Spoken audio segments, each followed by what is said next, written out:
আসসালামু আলাইকুম, it's me cadre of Kibria. তো welcome to another brand new video. তো প্রতিদিন আপনাদের ইন্টারেস্টিং ভিডিও দেওয়ার চেষ্টা করি। তো আজকে নতুন একটা ভিডিও। তো আজকে আমরা যাচ্ছি ভৈরব।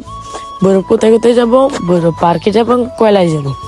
এর আগের বার আমরা গিয়েছিলাম ভৈরব ইকো পার্কে, নাজমুল হোসেন পার্কে। তো এইবার যেতে পারিনি। তো আর যাওয়ার পথে দেখলাম সিবাদের মোবাইলের লেন্স ভেঙে ফেললো রাত দিয়ে।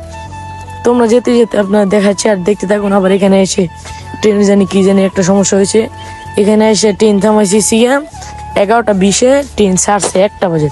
তো আমাদের অনেক দেরি গেছে গা, তাই যেতে দেরি হবে, মা বাবা বকবে, তাই বেশিক্ষণ দেরি করা যাবে না। তাই আমরা অতি তাড়াতাড়ি চলে গেলাম। তারপর আবার আমাদের সামনে দিয়ে পাশ দিয়ে আমরা ছবি তুলতেছি, তারপর দিয়ে আমাদের পাশে দিয়ে ট্রেনটা চলে গেল। তার ট্রেন দিয়ে যাওয়া যায় নাই, বাস দিয়ে চলে আসলাম 50 টাকা করে। ট্রেনের আগে চলে আসছি আমরা বাস দিয়ে, ডাইরেক্ট ট্রেন, সিলেটি বাস।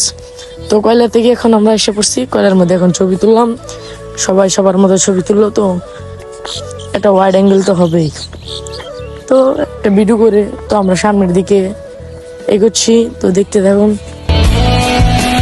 আর যারা ভৈরব যাবেন, বুধবার দিন যাবেন না। বুধবার দিন ট্রেনের রাস্তার নাকি একটু সমস্যা থাকে, অন্য দিন যাওয়ার চেষ্টা করেন। তো বুধবার যেতে পারেন, সমস্যা নেই। তো আমরা গিয়ে ঝামেলায় পড়লাম। আস্তে আস্তে বাড়ি বেজে গেছে 4টা, সকাল 10টার দিকে বের হয়েছি। তো দেখেন এখন ভৈরব ব্রিজের উপরে উঠে গেছি।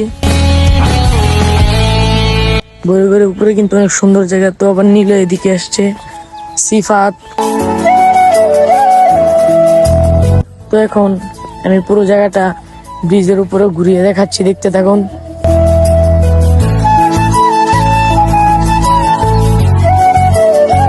তো এখানে সব ঘুরিয়ে দেখাচ্ছি,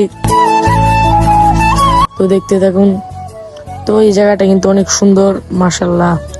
আর ব্রিজটা দেখেন কত কুয়াশার মতো, ভিতরের দিকে অনেক বড় ব্রিজ, দেখতে অসম্ভব সুন্দর। তো আবার দেখেন এদিক দিয়ে অনেক সুন্দর জায়গা। তো গাইস, পুরো ভিডিওটা কেমন লাগছে কমেন্টে জানাবেন। আসসালামু আলাইকুম।